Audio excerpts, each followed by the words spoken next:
여러분 안녕하십니까? 강신철 목사입니다. 성경의 숲 율법서 오늘 세 번째 시간입니다. 앞서 두 주 동안에는 여호수아서를 공부했고 오늘과 다음 주에는 사사기서를 공부하려고 합니다. 먼저 사사기의 배경에 대해서 살펴보도록 하겠습니다. 먼저 책 제목인 사사라고 하는 이 말의 의미는 재판관이라고 하는 뜻이 있습니다. 이것이 1차적인 의미인데 사사기에는 재판 이야기가 드보라 사사 때 잠깐 언급될 뿐, 그 외에는 이스라엘이 군사적으로 어려움을 겪을 때 이 사사들이 지도자로 출연해서 이스라엘의 군사적 구원을 가져옵니다. 그래서 사사는 구원자란 의미가 있고 영적 지도자라기보다는 군사적 지도자에 가까운 인물이었다, 이렇게 정리를 할 수 있습니다. 두 번째로 사사기의 어떤 역사적 배경은 바로 사사기 1장 19절을 보면 철병거가 언급되는 것으로서 보아 주전 13세기에서 11세기, 다시 말해서 후기 청동기에서 철기 시대로 넘어가는 시대가 바로 이 사사기의 시대적 배경이 됩니다. 즉 청동기 문화와 초기 철기 문화가 혼재되어 있었습니다. 그렇기 때문에 누가 더 빨리 이 철기 문명을 확보하느냐에 따라서 가나안 패권의 주인이 결정되는 그런 시기였습니다. 사사기 1장 19절에 보면 이스라엘은 아직 철기 문명을 확보하지 못했고 또 블레셋은 철기 문명을 확보하고 있었습니다. 그래서 이 블레셋이 바로 가나안의 맹주가 됩니다. 그러면 이 사사 시대는 대략 어느 정도 되는가? 사사시대는 여호수아의 죽음으로부터 이스라엘의 왕정제도가 도입되기 직전까지의 시대를 말하는데 학자들마다 그 기간의 기준이 좀 달라서 어떤 학자들은 200년 또는 어떤 학자들은 약 350년을 사사시대로 보고 있습니다. 두 번째로 사사기의 기록 목적을 좀 살펴봅니다. 사사기의 기록 목적은 크게 세 가지로 나누어 볼 수 있습니다. 첫 번째, 여호수아가 죽은 후 이스라엘이 얼마나 철저하게 신앙적으로 실패했는지를 보여주기 위한 것이 사사기의 첫 번째 기록 목적입니다. 사사기의 두 번째 기록 목적은 바로 이스라엘의 이러한 불신앙에도 불구하고 하나님의 이스라엘에게 얼마나 신실했는가를 보여주기 위해서 기록이 되었습니다. 마지막 세 번째로 사사기는 사사들을 통한 그 불완전하고 위험한 그런 시대적 상황들을 보여줌으로써 공의로운 왕의 출현의 필요성을 암시하고 있습니다. 가깝게는 다윗 왕을 염두에 두고 궁극적으로는 예수 그리스도가 우리에게 필요함을 이 사사기를 통해서 우리는 보게 됩니다. 사사기의 내용은 크게 세 부분으로 나누어 볼 수 있습니다. 서론, 본론, 결론, 이렇게 셋으로 나눌 수 있는데 서론은 1장 1절부터 3장 6절까지의 내용으로 이스라엘 백성들이 가나안에서 실패한 이야기들을 기록하고 있습니다. 여기서 실패라고 하는 말은 다 내쫓아야 할 가나안 족속들을 다 내쫓지 못함을 의미합니다. 그리고 이 실패는 크게 두 가지로 나누어 볼 수 있는데 가나안 족속들을 실제 전쟁을 통해 내쫓지 못한, 즉 군사적 실패 이야기가 사사기 1장에 나오고 그 가나안 족속들을 내쫓지 못함으로써 그들이 신앙적으로도 실패하고 있음을 사사기 2장이 우리에게 알려줍니다. 본론에 해당하는 3장 7절부터 16장 31절에서는 이스라엘 백성들의 쇠퇴 이야기가 기록되어 있습니다.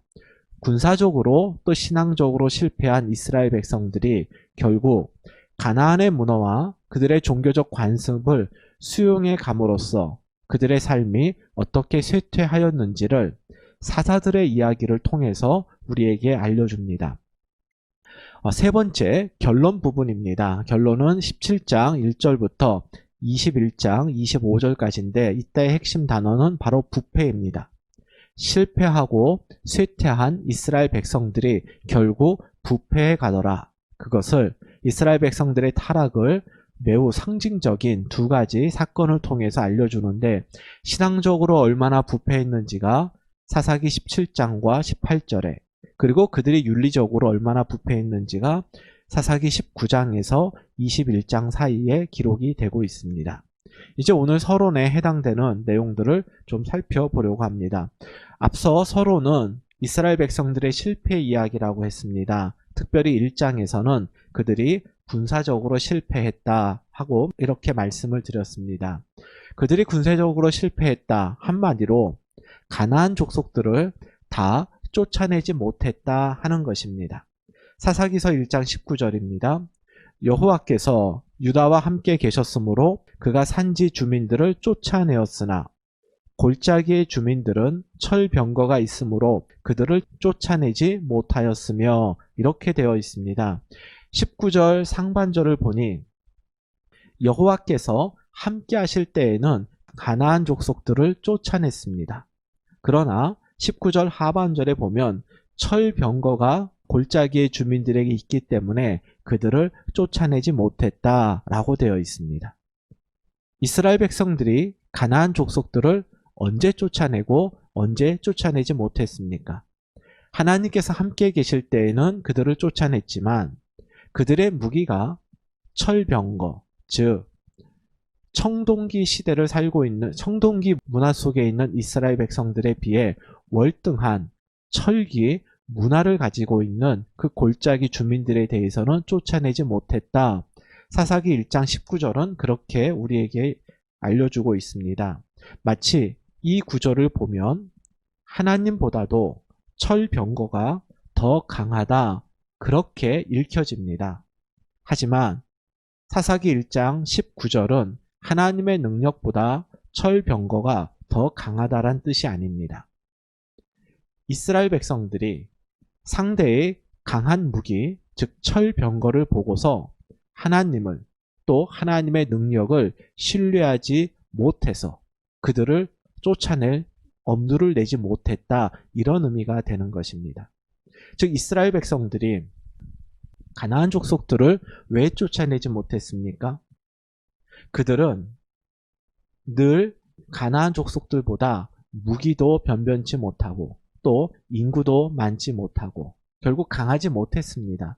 하지만 하나님이 함께 계심을 믿을 때 그들은 가나안 족속들을 쫓아냈지만 그들이 하나님보다 철병거를 더 강하게 여기고 그래서 하나님의 능력을 신뢰하지 못할 때 그들은 가나안 족속들을 쫓아내지 못했다 하는 것입니다. 하지만 군사적 실패는 이스라엘 백성들이 가나안 족속들을 쫓아내지 못했다 여기에만 그치지 않습니다. 더 큰 실패가 이제 나옵니다.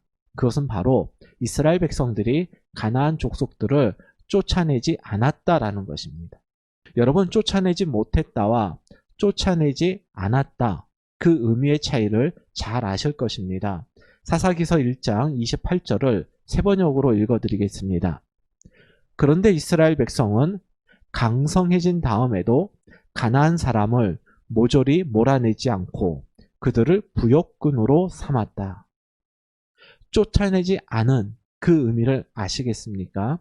이스라엘 백성들은 힘이 없어서 쫓아내지 못하다가 나중에 그들이 강성해졌음에도 불구하고 그들은 가나안 족속들을 쫓아내지 않았습니다. 그 이유는 바로 가나안 족속들을 힘으로 제압하여서 부역군으로 삼기 위해서였습니다. 다른 말로 하면 이스라엘 백성들은 힘이 생기자, 힘이 강해지자 하나님께 순종하지 않고 자신들의 이익을 추구하게 되었더라. 바로 이것이 더 철저한, 더 비참한 군사적 실패가 됩니다. 저는 여기서 이런 한자를 소개해 드리고 싶습니다. 견리사의 이익을 볼 때 그곳에서 의로움을 생각하라 이런 의미입니다. 내 눈앞에 내가 취할 수 있는 이득이 있을 때 그 이익을 취하기에 급급해하지 말고 내가 이 이익을 취하는 것이 과연 의로운 것인가 이걸 먼저 생각하란 이야기입니다. 저는 이 한자가 우리 신앙생활에 꼭 필요하고 적용해야 될 단어라고 생각합니다. 그리스도인은 세상에서 이익을 추구하는 사람이 아닙니다. 의로움, 하나님 나라의 그 의로움을 이 땅에서 우선시하고 그 의를 이루고 순종하면서 살아가는 사람, 그것이 바로 그리스도인입니다. 그런데 이스라엘 백성들은 가나안에서 자신의 눈앞에 보이는 이익을 추구하다가 결국 의로움을 놓치게 되었다. 이것이 그들의 군사적 실패요, 더 나아가 신앙적 실패로 이어지게 되는 것입니다. 두 번째로 이제 2장에서 신앙적 실패의 내용들을 살펴보도록 하겠습니다. 이 신앙의 실패는 어느 날 갑자기 하루에 실패하게 되었다, 그런 의미가 아닙니다. 서서히 그들의 신앙이 약화되어 가다가 결국 실패하게 됩니다. 그들의 신앙의 약화의 모습들을 좀 설명해 드리겠습니다. 사사기에는 세 부분의 세대로 이렇게 나누어 볼 수 있습니다. 제일 먼저 여호수아 세대라고 말하는 그러한 세대가 있습니다. 사사기 2장 7절입니다. 백성이 여호수아가 사는 날 동안과 여호수아 뒤에 생존한 장로들, 곧 여호와께서 이스라엘을 위하여 행하신 모든 큰 일을 본 자들이 사는 날 동안에 여호와를 섬겼더라. 여호수아와 동시대를 살아간 사람들이 있었습니다. 그들의 특징을 성경은 이렇게 이야기합니다. 여호와께서 이스라엘을 위하여 행하신 모든 큰 일을 본 자들이 사는 날 동안에 여호와를 섬겼더라. 즉 여호와께서 행하신 그 모든 큰 일을 본 사람들은 그들이 사는 날 동안에 여호와를 섬겼습니다. 하나님께서 행하신 그 일을 경험한 사람들은 하나님을 믿고 하나님을 섬겼더라. 이것이 여호수아 세대의 특징입니다. 그런데 이 여호수아 다음 세대는 바로 여호수아가 죽고 난 이후의 세대를 의미하는데, 그들의 모습들은 이러합니다. 그 세대의 사람도 다 그 조상들에게 돌아갔고, 그 후에 일어난 다른 세대는 여호와를 알지 못하며 여호와께서 이스라엘을 위하여 행하신 일도 알지 못하였더라. 이스라엘 자손이 여호와의 목전에 악을 행하여 바알들을 섬기며. 여호수아 세대와 비교되는 여호수아 사후 세대의 특징입니다. 그들은 여호와를 알지 못하며 여호와께서 이스라엘을 위하여 행하신 일도 알지 못하였더라, 이렇게 되어 있습니다. 하나님께서 어떤 분이신지, 하나님께서 자신들을 위해서 어떤 일을 행하셨는지를 알지 못하는 세대였습니다. 하나님을 알지 못하니 그들이 어떻게 됩니까? 하나님을 섬기지 않고 바로 바알들을 섬겼더라. 하나님을 모르니 하나님을 믿지 않았더라. 이것이 여호수아 사후 세대의 특징입니다. 자, 마지막 한 세대가 더 있습니다. 그것은 바로 사사들이 활동하던 시대의 세대를 의미합니다. 그들의 특징은 이렇습니다. 여호와께서 사사들을 세우사 노략자의 손에서 그들을 구원하게 하셨으나 그들이 그 사사들에게도 순종하지 아니하고 오히려 다른 신들을 따라가 음행하며 그들에게 절하고 여호와의 명령을 순종하던 그들의 조상들이 행하던 길에서 속히 치우쳐 떠나서 그와 같이 행하지 아니하였더라. 사사들이 활동하던 세대의 사람들은 여호와께서 사사들을 통해 노략자들의 손에서 그들을 구원하신 것을 경험하고 알았습니다. 그런데 이 세대는 하나님께서 세우신 사사들에게 순종하지 않고 오히려 다른 신들을 따라가고 음행했다. 여호와의 명령에 순종하지 않았다, 이렇게 되어 있습니다. 자, 이 세 세대를 비교해 보십시오. 여호수아 세대는 하나님의 행하신 일들을 보았고 그래서 하나님을 믿고 섬겼습니다. 여호수아 사후 세대는 하나님께서 행하신 일들을 몰랐습니다. 몰랐기 때문에 하나님을 믿지 않았습니다. 그런데 사사들이 활동하던 세대는 하나님께서 행하신 일들을 알았음에도 불구하고 하나님을 믿지 않고 하나님을 섬기지 않았더라. 즉 세대가 거듭되면 거듭될수록 이들의 신앙이 약화되어 감을 여기서 보게 됩니다. 사사기의 2장은 이스라엘 백성들이 신앙적으로 실패했음을 하나의 패턴을 통해서 보여줍니다. 그 내용은 바로 순환 형식으로 나타내는데 이스라엘의 세속적인 신앙의 모습입니다. 그것은 바로 기회주의적 신앙이다, 이렇게 말씀드릴 수 있습니다. 사사기 2장에 나타나는 이스라엘 백성들의 세속적 신앙 모습의 패턴은 바로 이겁니다. 이스라엘 백성들이 죄를 짓습니다. 그럼 하나님께서 이방 족속을 도구 삼아서 이스라엘 백성들을 억압, 즉 심판하십니다. 그러면 이스라엘 백성들이 회개하며 하나님께 기도하고, 하나님께서는 사사들을 통해 이스라엘 백성들을 구원하시고, 그래서 다시 이스라엘 백성들에게 평화가 찾아옵니다. 그 평화로움 속에 다시 이스라엘 백성들은 죄를 짓습니다. 그럼 하나님께서는 그들을 억압하고 심판하십니다. 그럼 또다시 이스라엘 백성들은 회개하고 하나님은 그들을 구원해 주시고 평화가 찾아옵니다. 그럼 또다시 죄를 짓습니다. 이것이 사사기 전체에 계속해서 나타나는 모습입니다. 우리가 본론에서 살펴볼 3장 이후의 사사들의 이야기는 바로 이 순환 형식이 계속해서 나타납니다. 즉 사사기 2장에서는 사사기 전체에 나타나는 이스라엘 백성들의 세속적인 신앙의 모습들을 개관하여 먼저 보여줍니다. 그리고 3장 이후에서는 바로 이 순환의 형식이 6번 반복해서 나타납니다. 자, 이 내용들이 2장에 이렇게 먼저 소개가 되어 있습니다. 먼저 이스라엘 백성들이 죄를 지었다 하는 내용이 2장 11절, 13절에 나옵니다. 그러면 하나님께서 결국 진노하시고 그들을 압제하신다. 백성들은 하나님께 탄원하고 하나님은 그들을 구원하신다. 그래서 평화가 찾아왔지만 이스라엘 백성들은 다시 죄를 짓게 되더라. 먼저 이 내용이 2장에 요약적으로 소개가 되고 앞으로 이 내용이 반복되어 가고 있음을 이제 사사기가 그려가게 될 것입니다. 이것이 보통 사사기를 공부할 때 늘 소개하는 그런 그림들입니다. 동심원으로 되어 있습니다. 동심원이 점점 커져가는 것은 이스라엘 백성들이 그저 이 동일한 패턴을 반복하는 것이 아니라 더 나쁘게, 더 상황이 악화되어 가고 있음을 나타내 주는 것입니다. 죄를 짓고 이방 족속들에 의해 억압을 당하고 이스라엘 백성들이 회개하며 기도할 때 하나님은 사사를 통해서 구원해 주시고 평화가 찾아오자 이들은 또다시 죄를 짓습니다. 점점 그 일들이 더 나빠져 가더라 하는 것입니다. 이제 본론 부분의 내용들을 잠시 살펴보도록 하겠습니다. 본론에서는 사사들의 이야기가 나옵니다. 먼저 사사기에 나오는 사사가 총 12명이 있는데 그 사사들을 좀 구분을 해보도록 하겠습니다. 사사들을 12명의 그 사사를 대사사, 소사사 이렇게 나눕니다.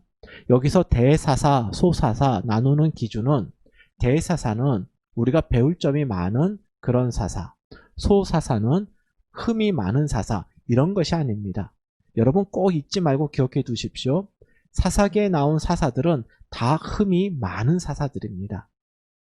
대사사, 소사사로 나누는 것은 대사사는 그들의 행적들이 이야기로 잘 기록이 되어 있으면 대사사로 구분을 하고 소사사는 말 그대로 그 다루는 분량이 매우 적은 사사들 이렇게 됩니다. 온니엘, 에훗, 삼갈, 드보라, 기드원, 돌라, 야일, 입다, 입산, 엘론, 압돈, 삼손 이것이 전체의 사사입니다. 아비멜렉을 사사로 넣는 사람들도 있고 빼는 사람들도 있는데 기본적으로 일단 아비멜렉은 제외하고 총 12명의 사사라고 생각을 하겠습니다. 그 중에 파란색으로 표시된 사사들이 소사사입니다. 온니엘, 에훗, 드보라, 기드원, 입다, 삼손 이들이 대사사에 해당이 되는 것입니다. 사사기는 그래서 장별로 장의 순서대로 내용을 살피지 않고 대사사와 소사사로 구분하여서 각각의 특징들을 좀 살펴보도록 하겠습니다. 오늘은 소사사에 대해서만 살펴보고 대사사와 또 나머지 17장 이후의 내용은 다음 주에 공부해 보도록 하겠습니다. 먼저 이 사사 이야기의 특징들이 있습니다. 대사사에게 해당되는 내용인데 뒤로 갈수록 즉 온니엘보다는 에훗, 에훗보다는 드보라, 드보라보다는 기드원, 입다, 삼손 순으로 사사들의 문제가 더 심각해집니다. 즉 문제들이 더 많다라는 이야기입니다. 같은 의미이긴 하지만 문제가 많은 사사일수록 또 사사기의 분량도 많습니다. 예를 들어 삼손 같은 경우는 다루는 분량이 굉장히 많습니다. 우리가 사사기에서 한 가지 바로잡아야 될 오해가 삼손이나 기드원을 매우 위대한 사사처럼 생각하기가 쉬운데 그렇지 않다는 얘기입니다. 예외 없이 모든 사사들은 다 문제가 많았다라는 것입니다. 사사기가 사사들의 이야기를 기록하고 있는데 그 기록의 목적은 사사들이 다 흠이 있더라 이걸 말하는 겁니다.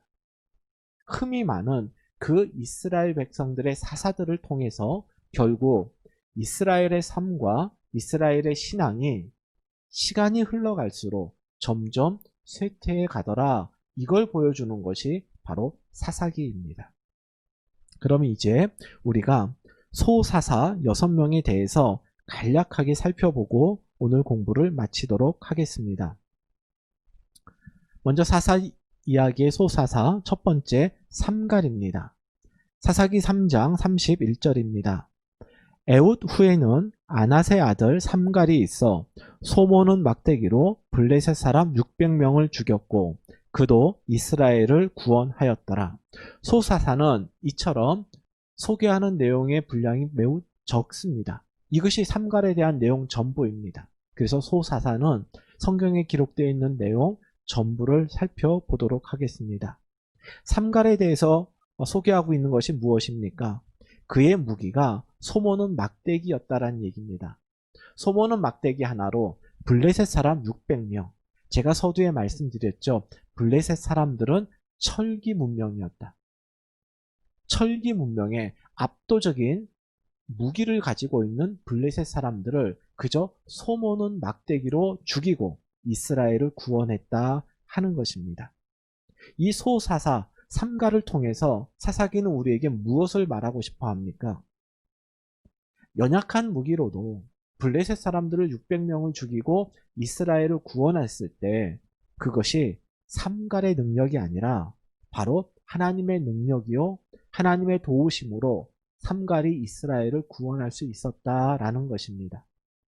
소모는 막대기는 결국 삼갈의 연약함을 의미하면서 동시에 하나님의 능력의 강함을 우리에게 알려주고 있는 것입니다. 두 번째, 돌라라고 하는 사사가 있습니다. 사사기 10장 1절과 2절입니다. 아비멜렉의 뒤를 이어서 이사갈 사람 도도의 손자 부하의 아들 돌라가 일어나서 이스라엘을 구원하니라. 그가 에브라임 산지 3일에 거주하면서 이스라엘의 사사가 된 지 23년 만에 죽음에 3일에 장사되었더라. 돌라에 대해서는 특이사항이 없습니다. 그저 그가 사사가 되어서 이스라엘을 구원하였고 몇 년 동안 사사로 살다가 죽었더라 이렇게 되어 있습니다. 세 번째 사사가 바로 야일입니다. 야일에 대한 내용입니다. 사사기 10장 3절에서 5절입니다. 그 후에 길앗 사람 야일이 일어나서 22년 동안 이스라엘의 사사가 되니라. 그에게 아들 30명이 있어 어린 낙이 30을 탔고 성읍 30을 가졌는데 그 성읍들은 길앗 땅에 있고 오늘까지 하봇 야일이라 부르더라. 야일이 죽음에 가문에 장사되었더라. 여러분, 야일의 특이사항이 뭡니까? 그에게는 아들이 30명이 있었고 어린 낙이 30을 그 아들들이 탔습니다. 그리고 그들에게는 성읍 30개가 있었습니다.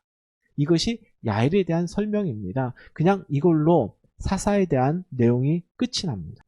왜 아들이 30명이 있고 그들이 어린 낙이 30을 탔고 성읍 30개를 가졌다. 왜 이걸 기록할까요?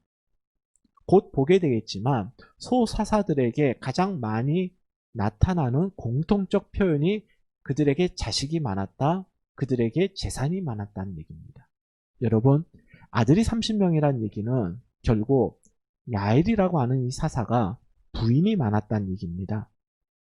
그리고 그 아들들이 어린 나귀를 탔다 하는 이 말은 지금 우리 현대식으로 보면은 모든 자식들이 최고급 승용차를 한 대씩 탔다, 이런 의미가 되는 것입니다. 그리고 그들 각각이 성읍을 하나씩 가졌다 하는 것, 결국 이들이 사유재산이 매우 많았더라.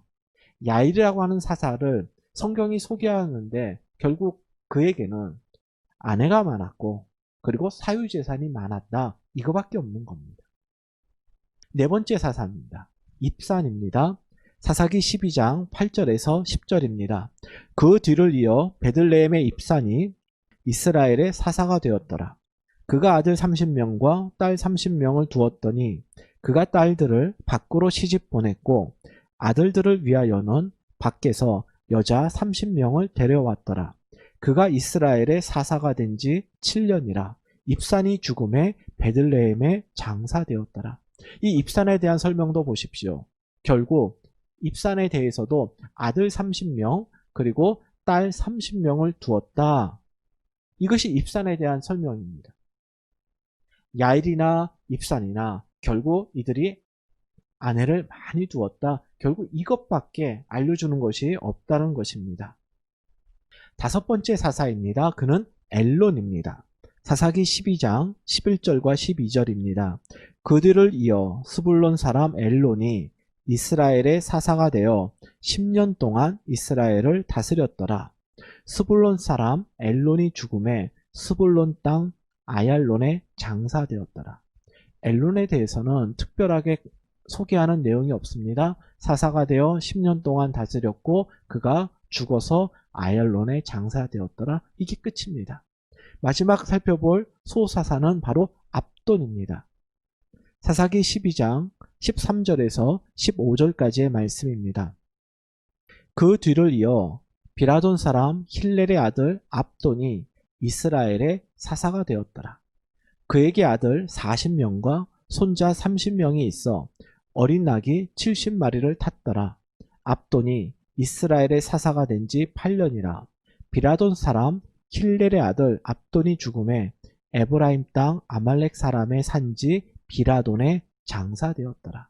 압돈에 대한 특징들입니다. 아들 40명, 손자 30명이 있었다. 동일하죠? 압돈도 아내가 많았더라. 이것이 그의 첫 번째 특징입니다. 그리고 그 아들과 손자들이 다 낙이 한 마리씩을 탔더라.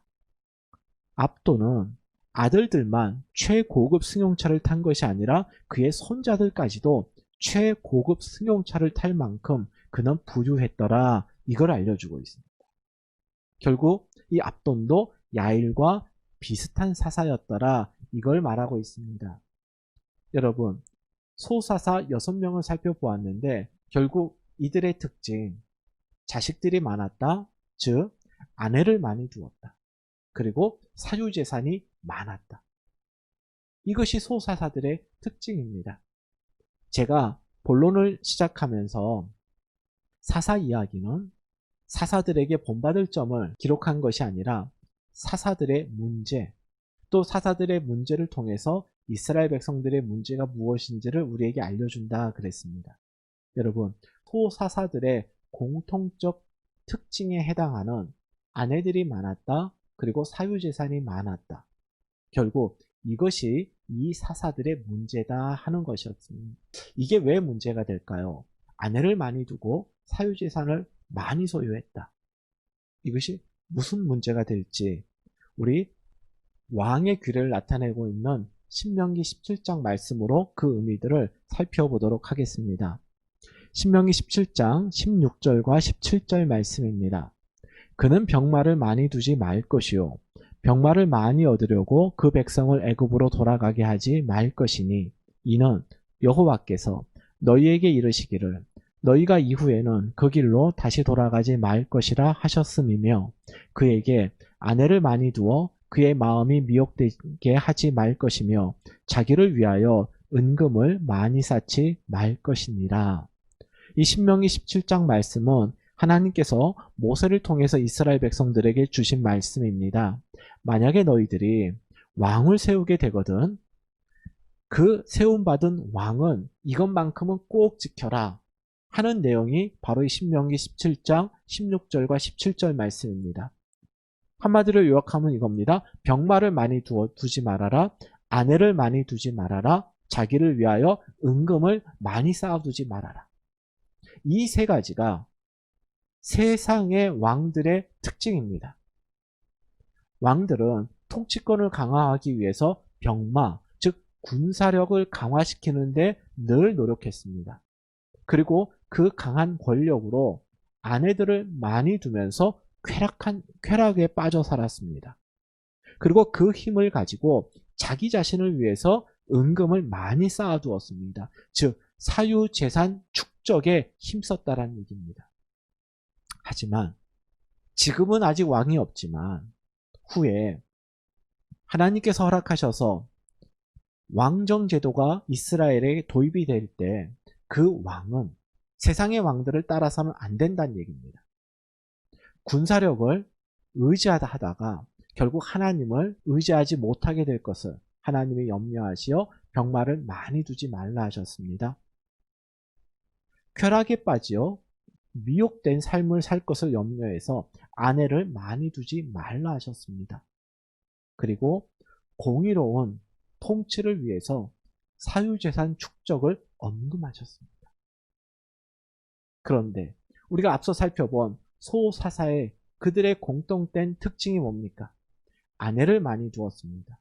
자기를 위해서 사유재산을 축적하였습니다. 결국 소사사들의 공통된 특징은 그들이 왕이 아님에도 불구하고 주변 가나안 족속들에게서 볼 수 있는 그 세상 왕의 행세들을 하고 있었더라는 얘기입니다. 이것이 이 소사사들의 문제였습니다.